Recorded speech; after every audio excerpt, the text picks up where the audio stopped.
great partnership and this great collaboration we're having between our two chapters. And hopefully this will be the first of many collaborations between the two chapters. That's it for me. Thank you. Enjoy. Thank you so much. And everybody, over to Pradesh. Thanks, Pradesh. Okay, all right. So let me just get started. You should be hearing me now. I'm going to start my screen share. That should come up in a minute.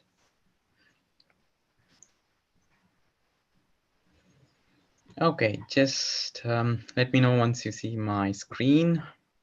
Yes, we can.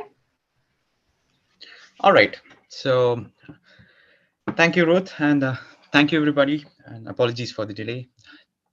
So the more and more we get used to technology, technology just throws you off and says, "Hey, listen to me and get ready to learn." So be it. All right. That being said, a warm welcome to everybody. Good morning, good afternoon, good evening, wherever in the world you are.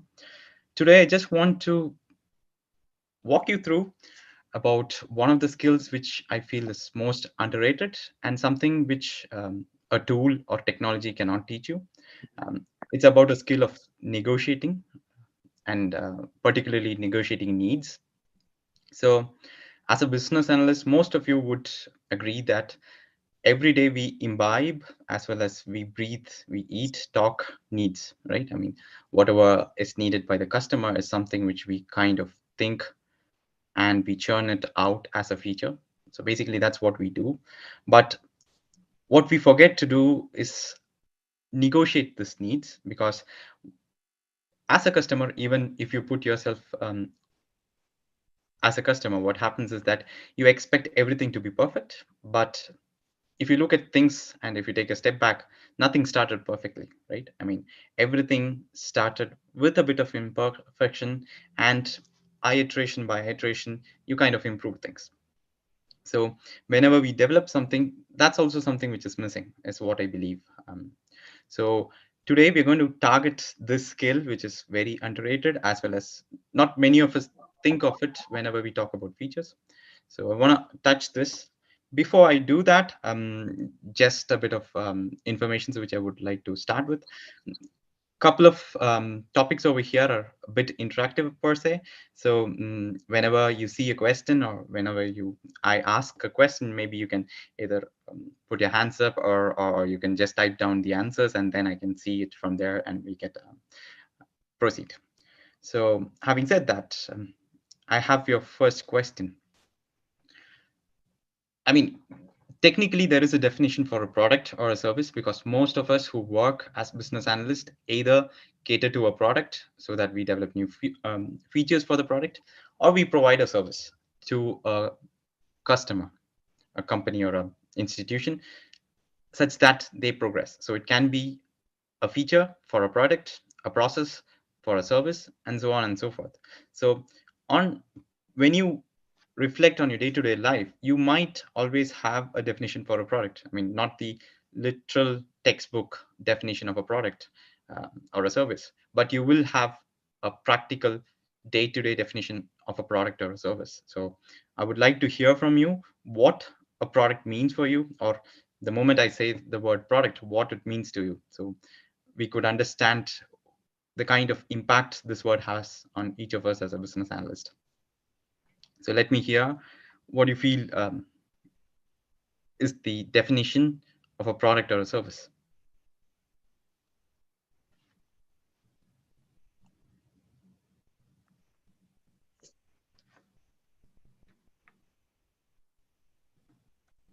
Okay, I'm going to check if I can see what's been written.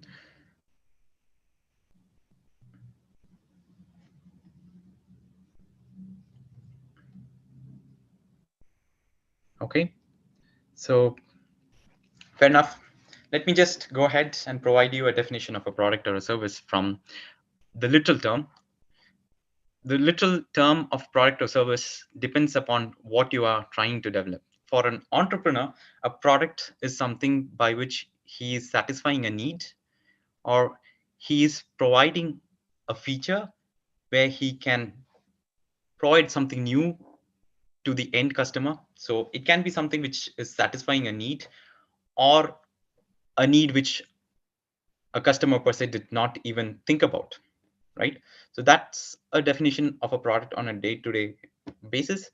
And if you look at a service is something which improves your day-to-day life, or it adds value to what you're doing. So that's basically my definition. I would have loved to hear what you had as a definition for a product or service. Maybe I can wait. You can think about it and get back to me over the session. We would have a couple of minutes for the Q&A, so you can get back to me regarding that. Now, going to the needs. When I talk about needs from Agile or Scrum methodology, you would all understand and maybe relate that there are different types of needs, be it blockers, something which are showstoppers or something which you must develop such that a business or a customer can proceed.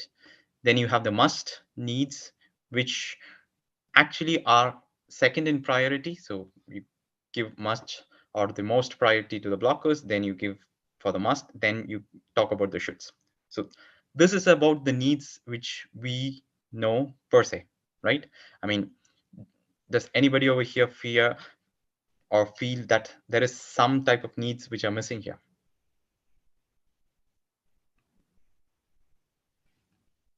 Okay, so let me just put it in a different perspective for you.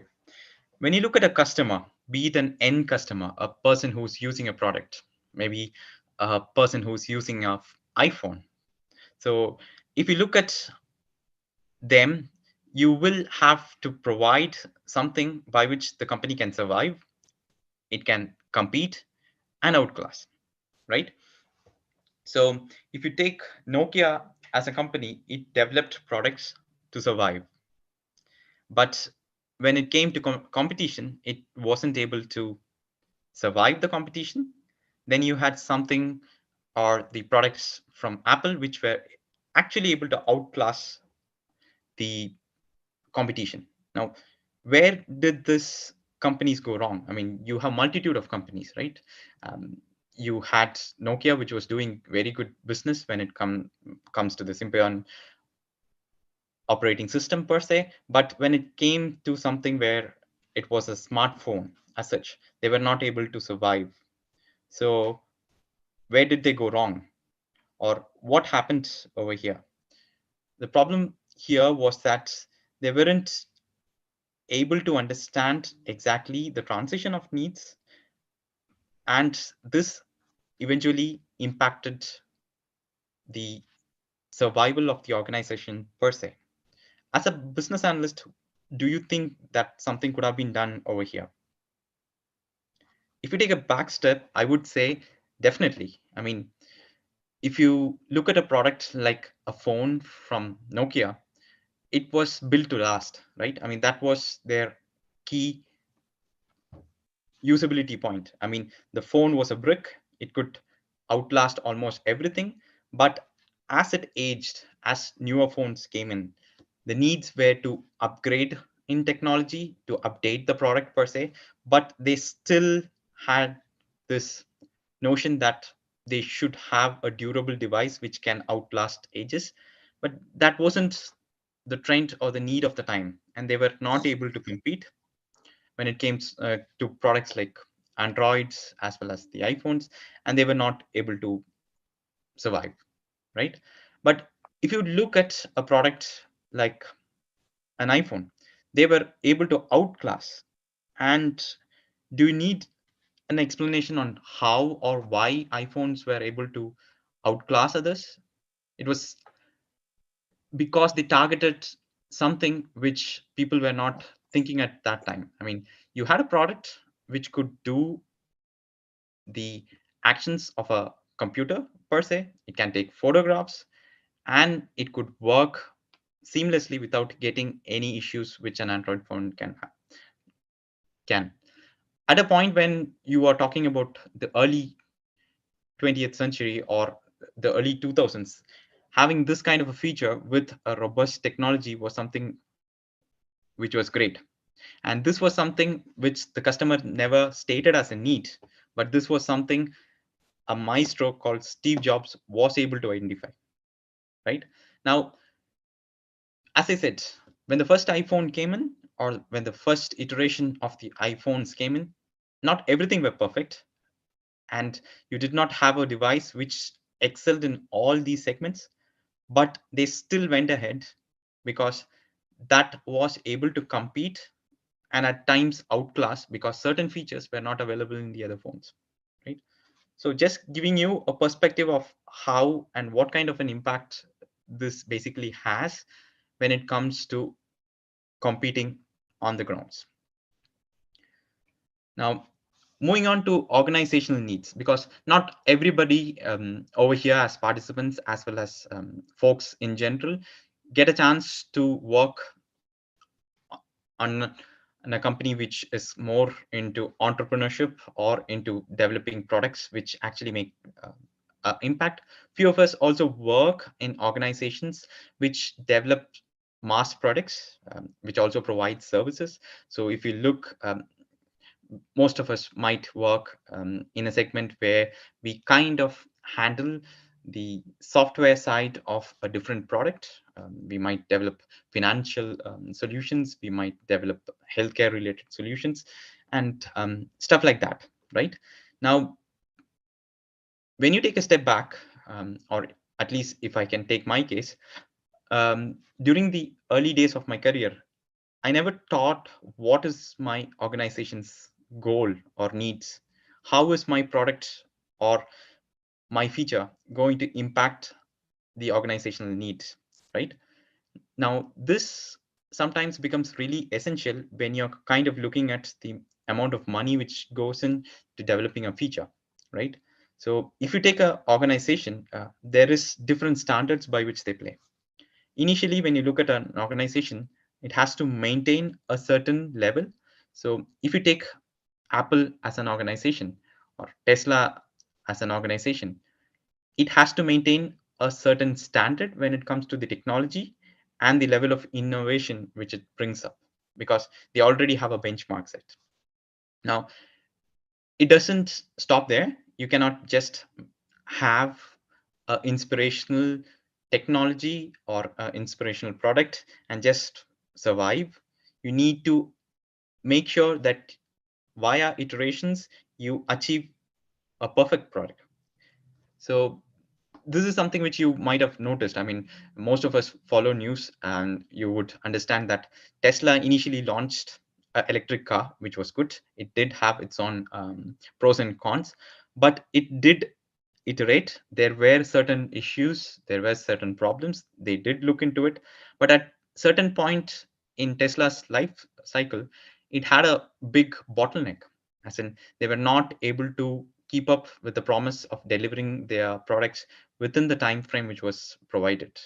And had they not been able to achieve the targets which they set for themselves, that would have had a big impact, big negative impact rather, on the organization, and it could have impacted the growth of the organization, its innovative culture, the impact it has on its competition, and so on and so forth.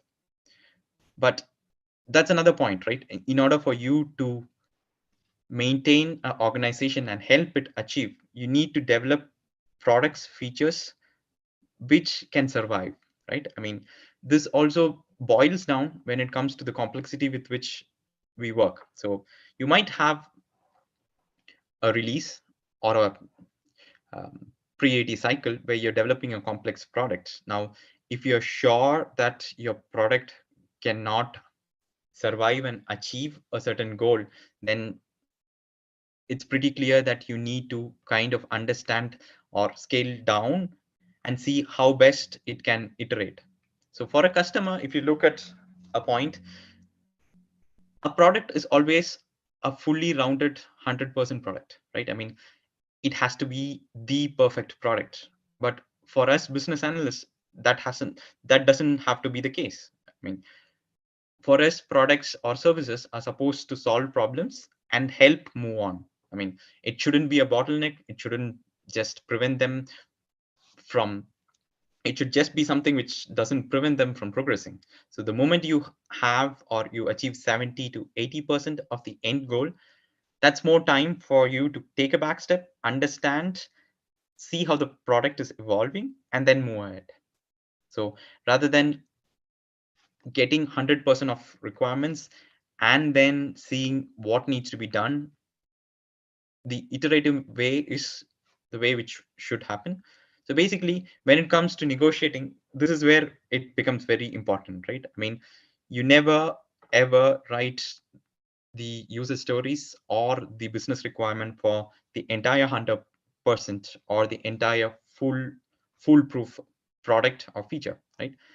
The moment 80% of the feature is done, mostly what happens is the usage of your clients, it goes different, or what happens is that the additional 20% need just becomes obsolete.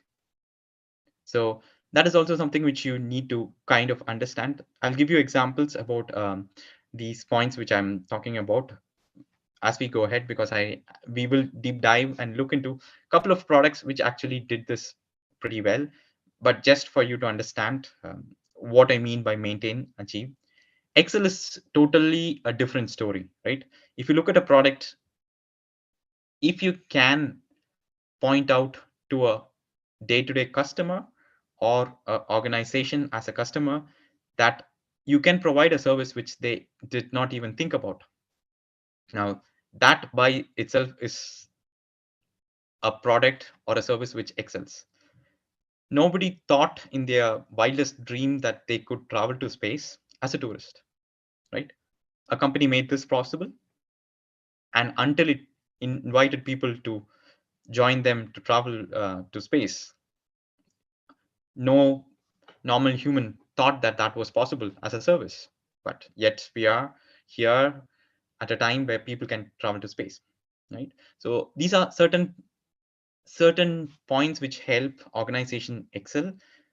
Now we're talking about big things, right? I mean, let's get to the minuter level. How do we business analysts bring in this kind of impact onto the product is something really important for us to know. I think this is the holy triangle, which I call, or the product triangle. I think most of us would be knowing this, but just to kind of walk you through this, this is where you kind of have your cost, time, and scope meeting, and where we deliver the quality. And as you might know, if there is any change in one of the element which is part of the triangle, the other two becomes hit as such. So if your scope increases, your cost and time to deliver the product also increases. So if you want to get a product or a feature early, you need to either reduce the scope or your cost if you want to keep the same time, and henceforth. So if you want to keep two of the variables constant, you need to reduce one, or if you want to keep increase one of the element over here, then you need to increase the other two. So that's basically how this works, and all three has to be maintained in a very good balance in order for us to provide a quality product. So let me just take it into our normal working cycles, and let's try to analyze how we can add value when it comes to negotiating the needs, right? So when you look at a product or an application or a service which you're providing, what happens is that from a product management side, you get the entire list of features placed down from a release cycle to release cycle basis. And within the release cycles, you get this information placed for priorities, right? Now, what happens is that business would want the feature working seamlessly in a full end circle by the time they start using it. But do you deliver a product 100% would be the question. So let's say you have 3 features to develop in 3 releases. How do you take this forward is a question. I mean, the ideal expectation from any customer would be that release 1, you work entirely on one feature, release 2, you work on the second feature, release 3, you work on the third feature. By end of the third release, you have 3 features which are fully fledged and customers happy. And thankfully, most prudent product management professionals don't take this approach. And this is also where we kind of fall into place, and we kind of help them and make sure we kind of developed all these 3 features, or we initiate developing these 3 features right from the first release. The reason being, after the first release, if you give them 25 to 30% of the product to work with, they start using it. Either your scope decreases because you already know, once you have proper hands-on, that certain features are not anymore needed, because until then it was all guesstimation and people speculating. Or what happens is the scope increases, which means you have a cushion of 2 more releases to decide what needs to be done and what not needs to be done. And ideally, most of you might agree over here, is that in order for business to prosper or customers to proceed without getting blocked, you don't need 100% of a product. Trust me on this. You don't need 100% of a product for a customer to be happy or customer to carry ahead with his day-to-day life. I mean, I use a iPhone. I'm not happy with the battery, but I still use iPhone. You might have similar examples for yourself on a daily life. It's just because we expect or we believe that a product has to be 100%, people might stick on and try to improve all the features per se, but definitely most of the successful products in the world, most of the services in the world are not perfect. They're just good at 60% of what they do, and they are average at 40% of what they do. Now, where our impact comes is understanding what is the 60% and what is the 40%. How do you do it is a question, right? Be it a product, be it a service, how do you understand what is the 60% and what is the 40%? Ideally, it depends on how good your homework is from a business analysis standpoint is. So this is where you kind of map back to understanding what your customer need is, right? So when you're developing a product and you already know who are going to use it, you need to understand what you are going to segregate your needs into. I mean, what are the survival needs over here from a feature perspective? What are the needs which will compete and generate revenue or add visibility to your product is something which you understand. And you should also understand what are the features which will outclass, as in which will add a wow factor to your customers, which will impress them per se. And it will also help other competitors take a look and understand that, okay, we have a product which is pretty good with features which are pretty better than what we do. Now, there has to be a good distribution when it comes to the numbers when you're developing something, and you need to segregate your needs based on this. I mean, it depends on how aggressive the organization is. Depending upon the aggressiveness of an organization, you might have 20% of features which are on bare survival mode. So you would provide 20% of features which are basically needed for the customer.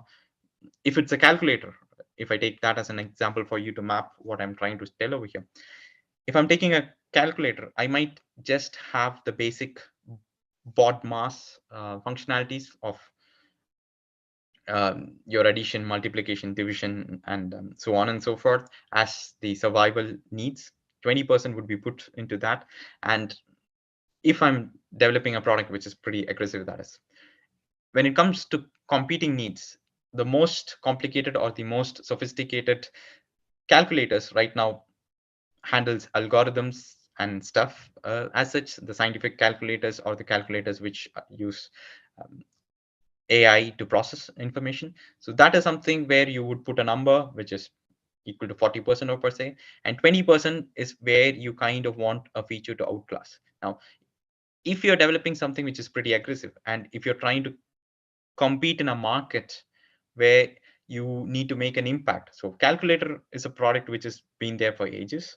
right? I mean, you cannot just launch a normal calculator and expect it to be a success, right? If you need to kind of develop and deploy a product which kind of has an impact, then you need to have an impact on how the needs are arranged and deployed as an end product. And this is where you need to kind of segregate yourself and convince business. So that's one of the most important thing, because when needs come in, it doesn't come in this perspective of whether the need is very basic, whether the need is something which will enhance their capability, or whether that need is something which they thought of and no product provides. It just comes in as needs, which they say, hey, currently this is a legacy product and this is what the product does. Your product, when you develop it, it must do it. That's your survival detail. And then you would have somebody who's actually transitioning from a different product onto your new application. They would say, hey, this is a competing product. We were using it until now, and now we are being asked to use your product. The other product is really good at doing all these things, so I expect at least this to do it. That's your survival then again. But if you need to provide a step more than what it already provides, that's where comes the competing segment. Outclass is basically something which your product provides, which the legacy or the competing product does not provide. And how you pack this in a release is also something. It depends on the kind of organization which you work. If you're working or if you're shadowing as a product management professional, then you have the control where you can kind of decide whether this fits into a release or not. But if not, what would happen is that you kind of need to convince business that, hey, I understand that we have 3 releases. We're going to give products and or features in such a way, but this is how it should come to you so that you kind of get this tested and you kind of move it ahead. And the reasons will always help, because if you're able to give a feature which is not there when it comes to a legacy application or a competing application in the first release, and it kind of works. I mean, when you're developing something or when you're trying to innovate, it either comes out good or it just backfires, right? Whatever be it, you would need some time to kind of optimize or work on it and make it better. And if you are able to provide this to business on the first release or the first um, iteration of the product right after your prototype, and if they can give you real-time feedback by the time you already have a matured product, what happens is that your feature which is supposed to help you outclass would have matured better, which makes you a stronger competitor when it comes to market. So that's how it impacts your customer needs. When it comes to the organizational needs, this also has an impact, and this is where you can negotiate without having this influence. Let's all be honest here. I mean, after a certain point, you need to be able to influence without authority, right? I mean, you can kind of put your foot down and say that, hey, this is what is needed. This is what business wants. Please develop or test it like this. There you can put down your foot and say, this is how it is. Anything beyond that, be it the customers, be it the product management professionals, be it the regulatory authorities, you cannot influence with authority. Your influence comes without authority. And here, if you need to influence, you either need a strong concept or strong data to say that this is what is needed to be done. Now, if you're developing a product and you're going to aggressively market it, or you're going to provide features in a way that it is going to make a big amount of visibility, then it has to match the organizational needs, or it needs to at least do better than what the organizational needs are, right? Take a point. This is where I kind of like the company Apple, right? I mean, Apple was a struggling company. It was doing a multitude of things at a point when Steve Jobs came in. It was working on more than 20 other projects. And finally, they just trimmed it down to a couple of projects, and they kind of looked into it and they developed 1 or 2 products which actually were game changers. Now, Here, we're talking about a CEO talking to the board of directors and being able to influence, right?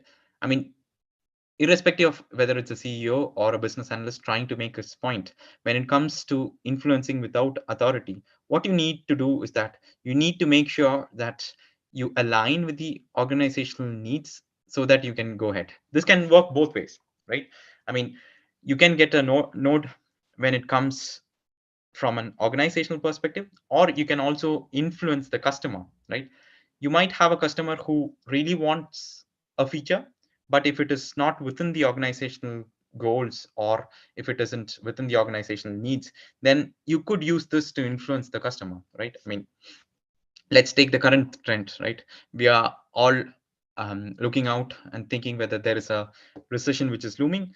Now, if you're developing a product and the customer wants one specific feature, which might not add a lot of value, you could always try to convince the customer with your data. And right now, most organizations are into kind of a mode where they want to wait and watch and not put in a lot of investment into new kind of technologies or products. Now, this is something which you can use to influence your customer. Hey, right now, we have a feeling that this feature or service might not add value or add monetary value per se.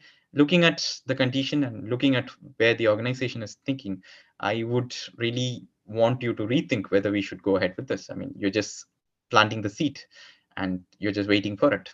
And that's also something which we should do, right? I mean, it's not that we kind of push for it and push for it until it happens. We kind of have this flimsy line where we stand, because after a certain point, it's going to be a decision beyond you. In case the decision is not in favor of you, what can happen is that you still deliver it. And if you are right, this is something which you can use the next time around. You already have history, you have data supporting your claim.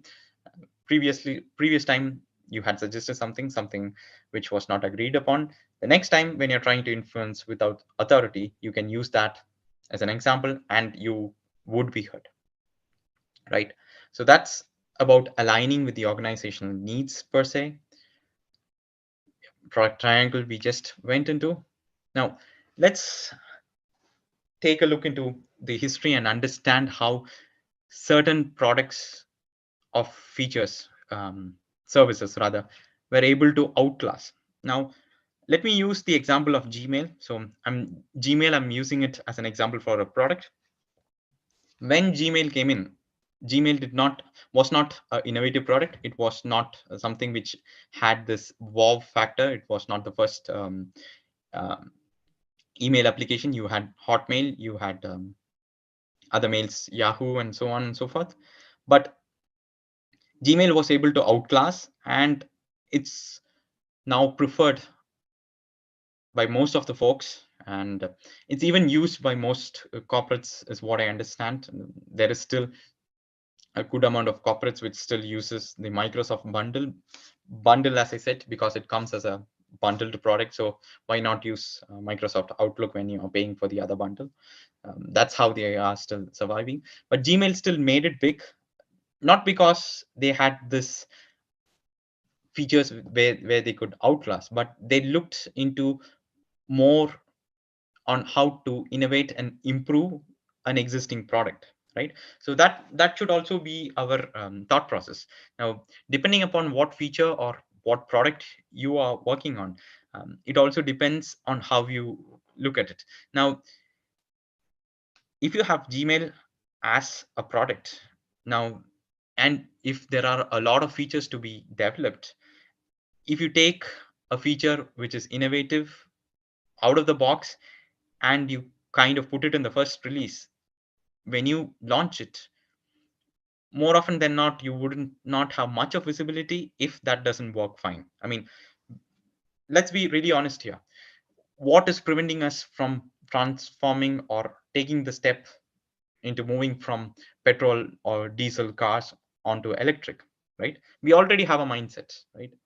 The moment I fill gas, it it doesn't give me any problem for 1,000 kilometers or so.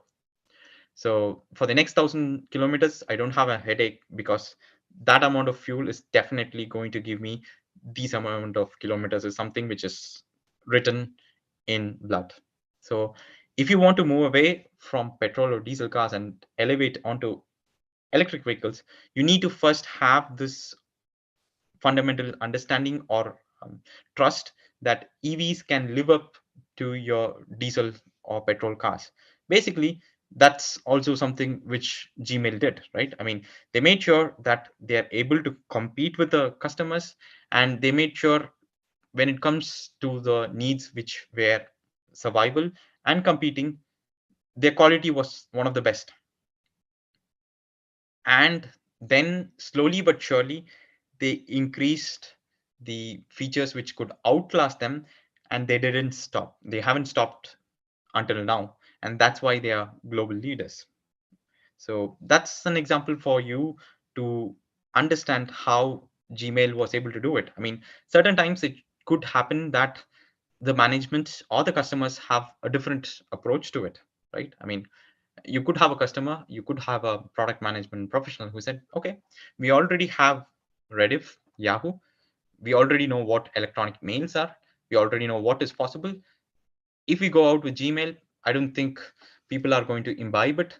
We might have to develop something new out of the ordinary, and we will have to maybe bring it to the market so that people say, hey, Gmail doesn't just send mails, it also does other stuff. Yes, I mean, that's one of your marketing point, but had Google concentrated about 70% of its release potential to develop something which is out of the ordinary and only 30% onto the ordinary things, and if it had flawed or did not deliver something with quality for the fundamental need of sending an email or sending communicating between two individuals, it would have failed big time.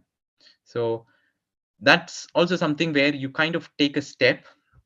This is when you have a product. So I just gave you two kind of examples, a calculator example where you had to aggressively look into features which are outbound, and this might be something different from what your customer says. And now I'm giving you an example of Gmail where they played it safe, where they said, or they did look at features which were already available but gave them rock solid and then kind of improved.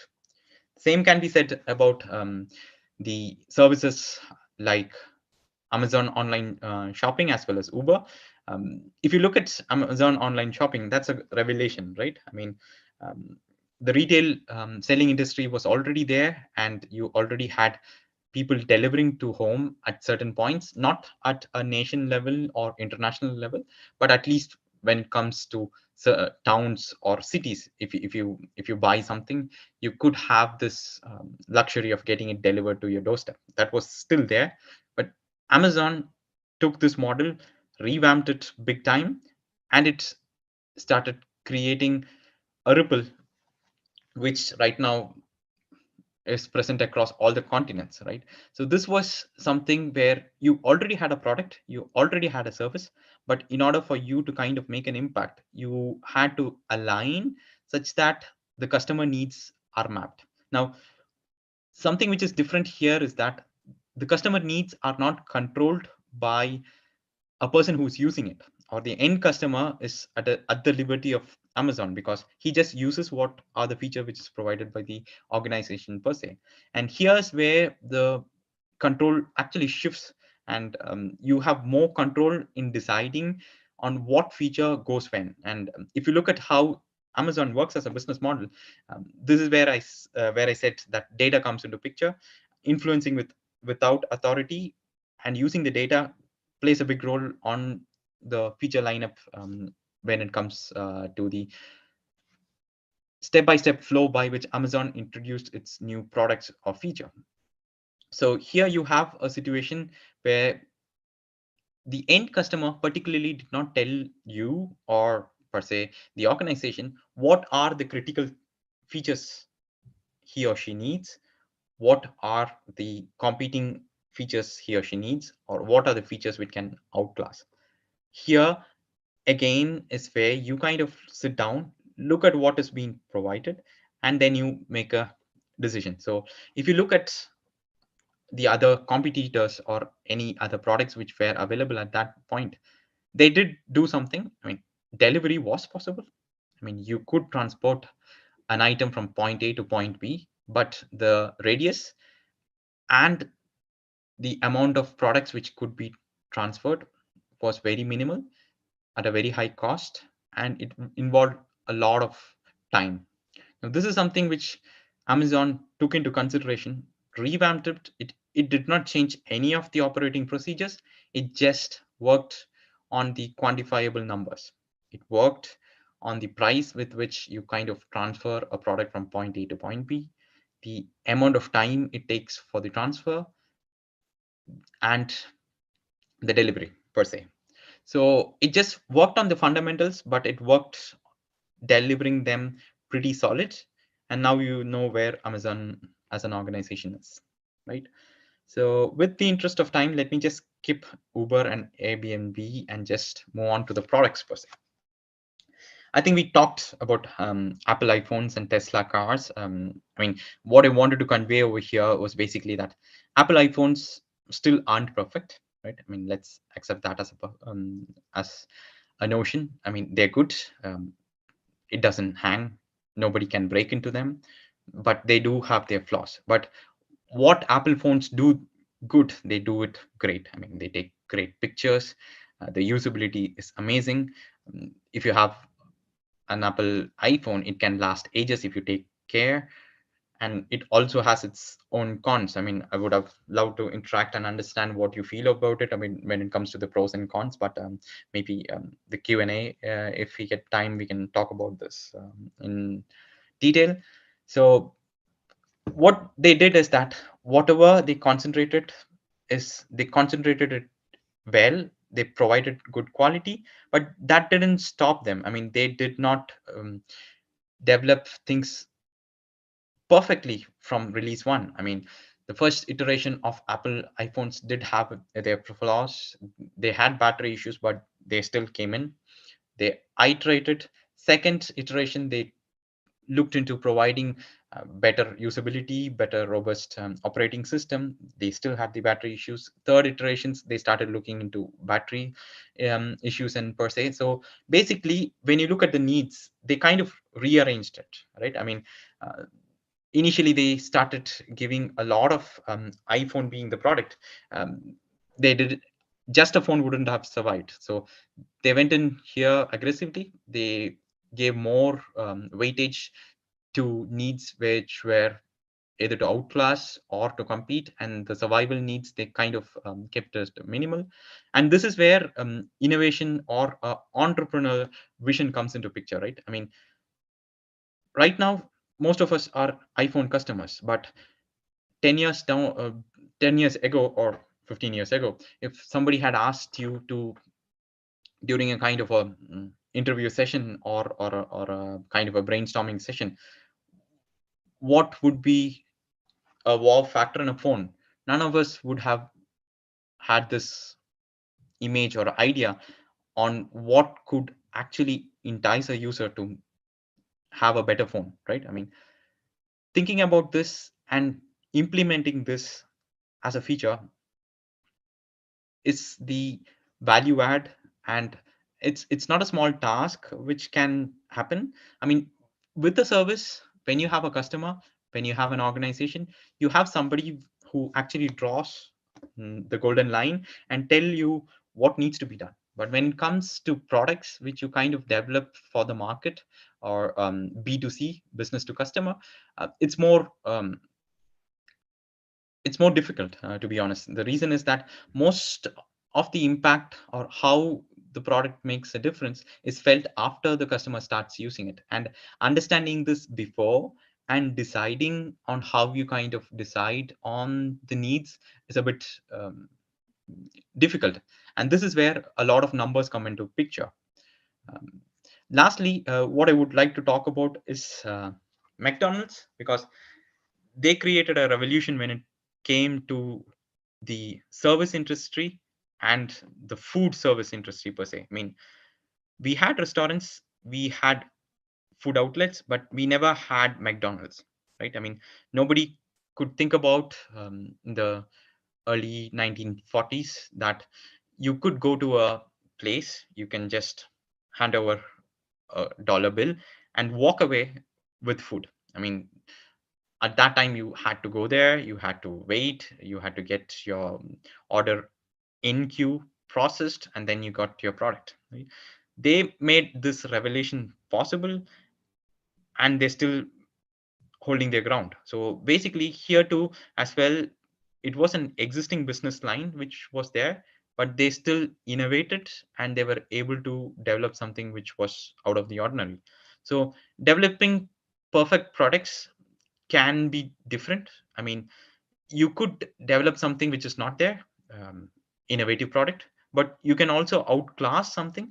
You could, these are real life, real time examples which I've taken. You could always relate it to something which you're working. I mean, if you're working in a financial domain, you have a product where um, initially you look at a computer, you work on it, right? I mean, you had to visit the bank. The bank had a computer. They had systems which were integrated to servers, and they were performing the actions for you, be it the money transfer and stuff. Then you had a session where you could log into computers, you could do the transactions. Now you're looking at a stage where you can do all these transactions via phone, right? So when you look at this perspective as well, I mean, there is this transition where you're moving from B to C in a very interactive way. I mean, earlier B2C was such that you had an interface, the interface being the bank person who actually does the task for the customer. Then you had actual B2C interaction where the customer used the laptop to perform his action. Now you have the actual B2C where the customer uses the phone to perform the actions. Now, if you look at the thought process, the basic fundamental needs also changed from then and there. Earlier, the need was to make sure that the actual transactions happen, right? I mean, if somebody deposits the money, if the bank teller performs an action in the computer, it should work. So that was needed. But then again, when it became to B2C per se, security started becoming important. Making sure there is a robust system started becoming important.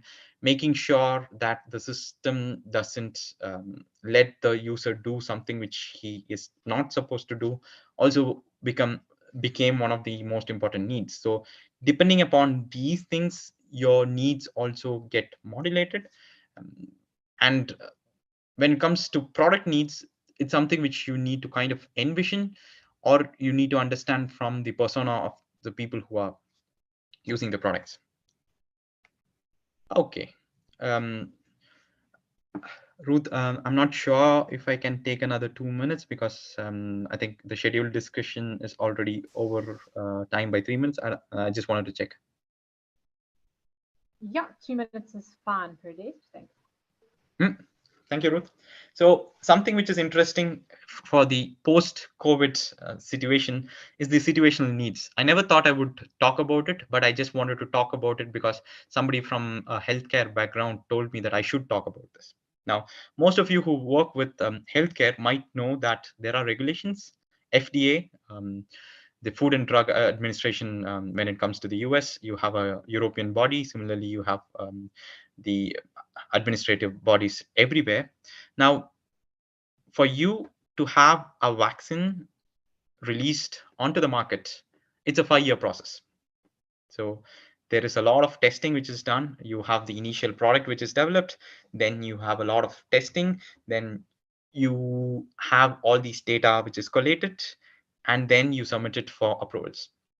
These are done across the globe using a plethora of folks, and they generate this data, they analyze this data, and they deem whether a drug, a medicine, or a vaccination is safe or not.